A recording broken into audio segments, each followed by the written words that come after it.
이게 성전이야, 목욕탕이야.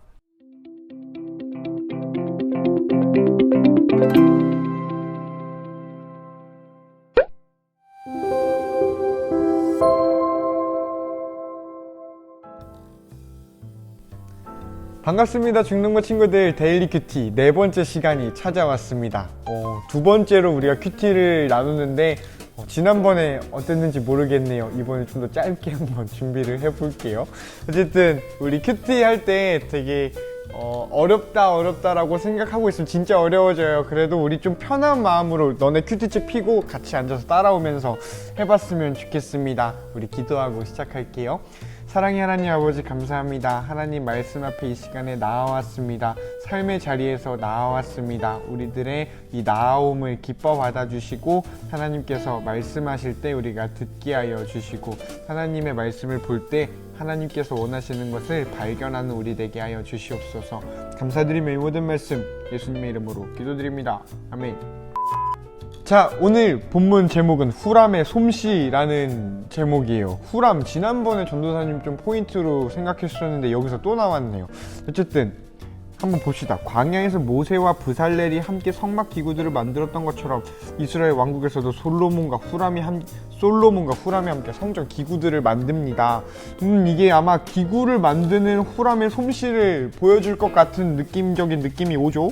한번 봅시다. 오늘도 역대하 4장 1절로 22절 생각보다 많아요. 그래도 우리 한번 천천히 읽어봅시다.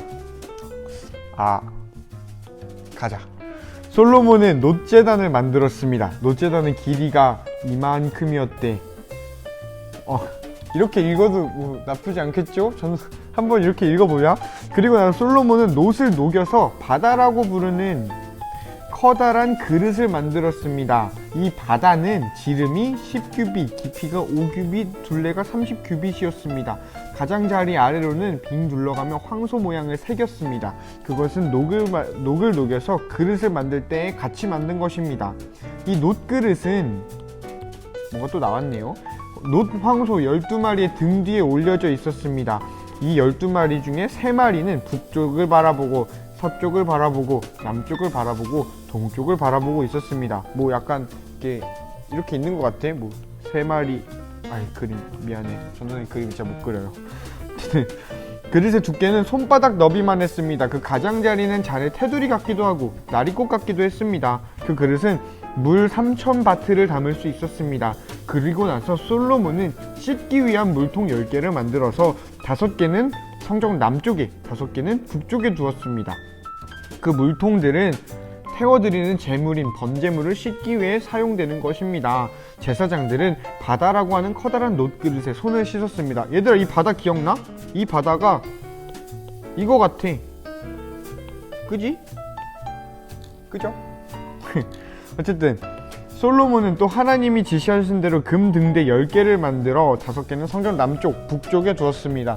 상도 10개를 만들어 5개는 남쪽, 5개는 북쪽에 두었습니다. 금 대접 100개를 만들었어. 그래서 만들었습니다. 또한 솔로몬은 제사장의 뜰과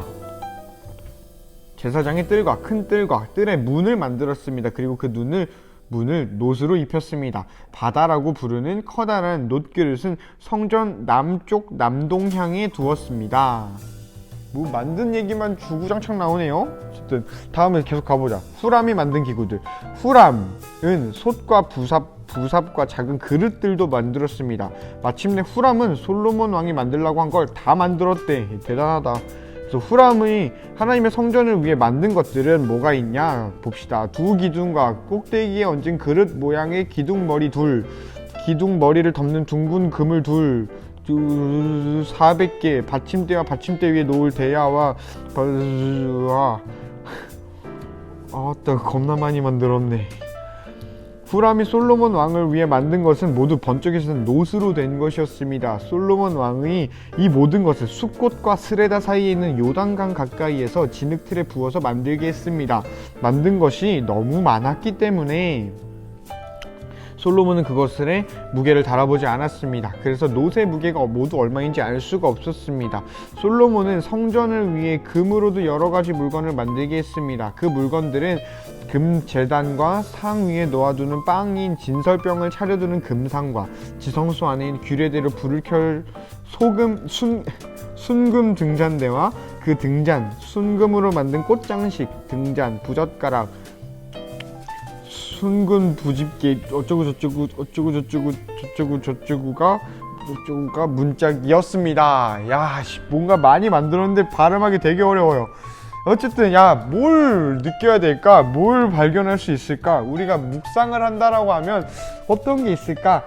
먼저 전도사님이 얘기하고 싶은 건 억지로 짜내지 마세요. 억지로 짜낼 필요 없는데 그냥 우리가 이 본문들을 보면서 나는 여기에서 뭔가 있는 것 같아 라고 오면은 오는 거고, 아니면 아닌 거예요. 지난번에 얘기했죠. 이걸로 오늘의 운세 보면 안 돼요. 이걸로 뭔가 은혜를 짜내려고 막 이렇게 문맥에서 떨어져 나오면 그러다가 좀 실수할 때가 있는 것 같아. 어쨌든 전도사님은 이런 좀 묵상이 됐었어요. 전도사님의 큐티는 여기에 있었어요. 뭐냐면은 이쪽에 있는데 성전 기구들에 대한 이야기를 우리가 봤어요. 노란색으로 형광펜 칠해져 있는 것들을 보면은 바다, 또 놋그릇, 이거에 3000바트 물이 들어가고 물통 10개, 이거는 번제물을 씻기 위한 거. 제사장들이 이 바다라는 데서 손을 씻었다라고 하는 이 장면에서 전도사님은 어떤 묵상이 있었어. 뭐였냐면은 처음에 좀 질문이 드는 거야. 이게 성전이야? 목욕탕이야? 라는 생각? 용탕 아니죠? 목욕탕. 이게 성전이야? 목욕탕이야?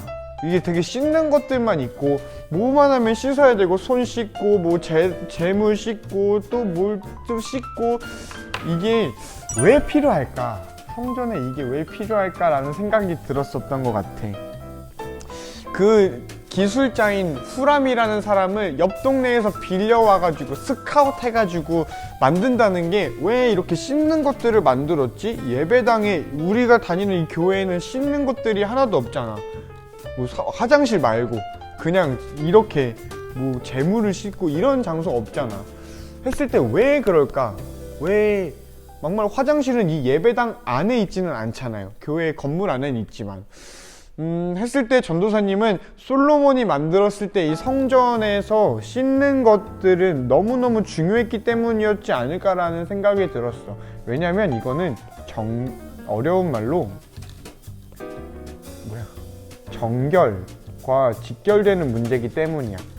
내가 정결해지는 것, 정결에 대한 부정한 거를 씻어내는 게 성전에서는 제일 중요한 게 아니었나라는 생각이 들어요. 물론 여기 성경을 보면은 이런 말도 나와. 솔로몬이 만든 것이 너무 많았기 때문에 솔로몬은 그것들의 무게를 달아보지 않았습니다 라고 하는 걸 보면은, 또 여기에는 상, 금대접, 금등대, 여기 또 부젓가락 이런 거 많았죠?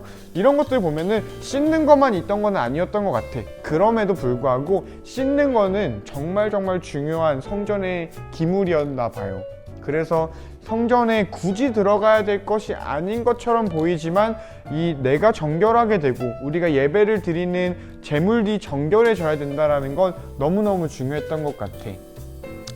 그래서 오늘날 전도사님의 예배, 우리의 예배를 돌아보면 어떤가라는 생각을 해봐요. 그냥 씻지 않는다 이런 차원이 아니라 우리는 정결한가? 솔로몬이 이 성전을 만들었을 때 되게 힘줬던 것 중에 하나가 씻는 것, 정결해지는 것이었는데, 잘 돌아보면 우리는 그런 정결함을 좀 바랬나 라는 생각이 들기는 하는 것 같아요.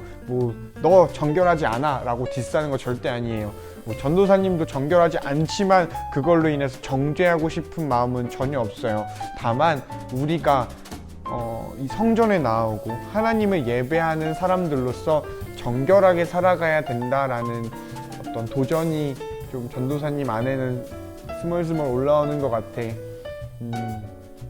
그래서 좀 적용을 해본다면 회개기도가 있는 것 같아요. 회개기도, 그리고 나중에 좀 기회가 된다면 회개기도에 대해서도 나눠보겠지만, 세계 기도와 더불어서 내가 잘못한 사람한테 미안해, 용서해줘 라고 말할 수 있는 어떤 행동들이 전도사님 삶에 필요하지 않은가라는 생각이 좀 들어봅니다. 큐티가 많이 어렵고 익숙하지 않을 수 있어요. 다시 한번 얘기하지만 정답이 없기 때문에 일단 이 본문들, 어우 더러워, 이 본문들을 읽어보는 거, 이걸로 시작해 볼 수 있는 우리가 됐으면 좋겠습니다. 어쨌든 전도사님을 위해서 기도해 주세요. 전도사님은 이 큐티를 하면서 이런 기도 제목이 생겼어. 정결한 사람이 되고 싶어요. 정결함을 소망하는 사람이 되고 싶어요. 여러분들이 전도사님이 그런 사람이 될 수 있도록 기도해 주세요. 저도 여러분들을 위해서 기도하겠습니다. 11월 4일 큐티 여러분들이 어떻게 하고 왔는지, 아니면 이걸로 그냥 같이 하고 있는지, 아니면 안 했는데 이것만 보는지는 모르겠지만 뭐가 됐던지 하나님 말씀 여러분들이 직접 한번 읽어봤으면 좋겠어요. 그렇게 하나님 말씀을 읽어볼 때 하나님 말씀이 여러분을 읽을 거라고 전도사님은 믿어요. 우리 중동부 예배자 친구들, 우리가 정결함을 회복할 수 있는 공동체였으면 좋겠어요. 우리 며칠 있으면 교회 갈 거잖아. 교회 가기 전까지 한번 손 씻는 연습, 우리들을 씻는 연습, 정결해지는 연습을 좀 기도를 통해서, 우리의 삶을 통해서 해봤으면 좋겠습니다. 전도사님이 기도하고 마무리할게요. 하나님 아버지 감사합니다. 큐티를 좀 끄적끄적 해보고 있는데 생각보다 쉽지는 않은 것 같습니다. 그럼에도 불구하고 우리가 하나님의 말씀을 계속해서 보고자 노력하오니 하나님께서 이 노력 가운데 주님께서 함께하여 주시옵소서. 성령님께서 인도하셔서 우리가 큐티하고 하나님 말씀을 들여다보고 묵상해보고 곰곰이 생각해볼 때 주님께서 보여주시는 것들을 기꺼이 보고 기꺼이 볼 수 있는 우리들 될 수 있도록 함께하여 주시옵소서. 감사드리며 이 모든 말씀 우리를 사랑하시는 예수님의 이름으로 기도드립니다. 아멘. 안녕.